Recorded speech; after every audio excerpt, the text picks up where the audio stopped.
All right, so I'm on location with my good friend Benoit, and we're gonna do some testing with the Kinect with Motionbuilder just for fun.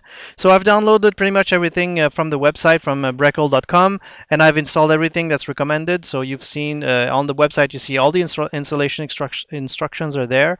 You just plug in your Kinect in your computer, and then you start this application called Kinect 3D Scanner, and it works right away. So you see that here at the bottom, I've turned on the thing called night user tracking, so it's going to track any user that's going to come into frame. Right now it's a 3D scanner, so I can orbit around and you can see that what it's filming here within the range of the Kinect, it's actually giving us a 3D scene. So what I'll ask now is that you're going to look into that window here, and I'm going to turn off night for now just to give you an idea. So I'm going to ask my friend Benoit to come into the frame, and you see that as Benoit is walking, we have the depth here for Benoit, and I can still orbit around him, and you see that it's the projection of Benoit on in 3D like that. So you can export that as an OBJ, and it's all cool. But now we're really focused on tracking Benoit and send this motion to Motionbuilder. So what I'll do is I'll turn on here night user tracking, and you see that as soon as it's turned on, it recognizes that there's a user. So when you see this color, or when you see a color, it means that there's a user that's been recognized into the frame. So what I'm going to ask Benoit to do is to take the pose for the setup. So as soon as Benoit has all this pose for a certain time, you see that you got white dots that appear on him. So now he's being tracked. The system is calibrated. So if Benoit moves now, you'll see that the points are being tracked. So if it turns around, if you just do some moves or whatever, you see that it's tracking him, and that's the data that we want to send to Motionbuilder. So the way that it works in Motionbuilder, if you've installed everything that as described in the instruction, what you're going to get in Motionbuilder, if I go here in the property, the asset browser, if I go into the devices, you'll see that there's a device called Breckle Kinect. And sorry for the noise, we're in a gym right now, and you know, and we're kind of filming without permission, so we have to deal with the noise that we have here. Anyway, so I've got the Breckle Kinect. So I'm going to drop that into the environment. By default, it's offline, so I'm going to turn on the 9. I'm going to make it live, and I'm going to enable it for recording a bit later. But you see that nothing happens in Motionbuilder. That's because we don't have a skeleton to show the data on. So I'll go here in model binding, and I'll just say create, and it's going to create a model for Benoit to be inside of the frame. So if Benoit moves around, you'll see that we get this data here. So I'm just going to put the two side by side so we can see. So I've got him moving here, and just going to go in Motionbuilder and try to see him move as well at the same time. So it's hard to have the two exactly running at the same time.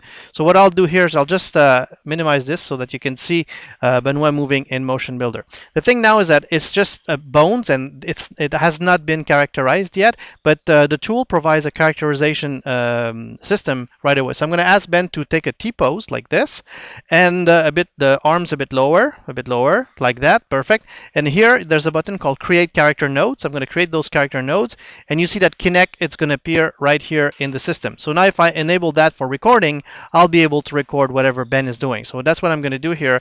I've got my control, animation control at the bottom for recording purposes. So I'm going to start recording, and yes, I want to override the take and start the recording. And now Benoit's going to move around, do something with you know, whatever. So he's moving around, and I'm going to stop that. I'm going to turn off live, and as soon as live is off, I can play back whatever he's done for me when I was doing the recording of the motion. So what I'd like to do now is to provide this data to a character inside of Motionbuilder. So I'll bring back the live so we can track him in real time, and I'll go into the tutorials as we did before. I'm just going to grab the Mia characterize. I'm just going to drop that in, merge in no animation. So the character is there. So we would like to feed this character with the Kinect data. So what I'll do here is I'll go into the Mia character, and as an input, we are going to just grab the Kinect character here, and character in, and we've got the character there. Of course, we're going to maybe get some jittering and all of that, but that's what Motionbuilder is all about, is to fix motion capture. So what I'm going to do is ask Ben to move around and just do some stuff, and you know, move his hands and all of that. There's a bit of smoothing that you can adjust. So let's see a few things that will help you to have a good solution out of that. So if I go back to the Kinect here, you see that there's a smoothing. Streamed user means that there's no smoothing at all, and when you bring on a bit more smoothing, you'll see that there's a bit of delay if you do something like that.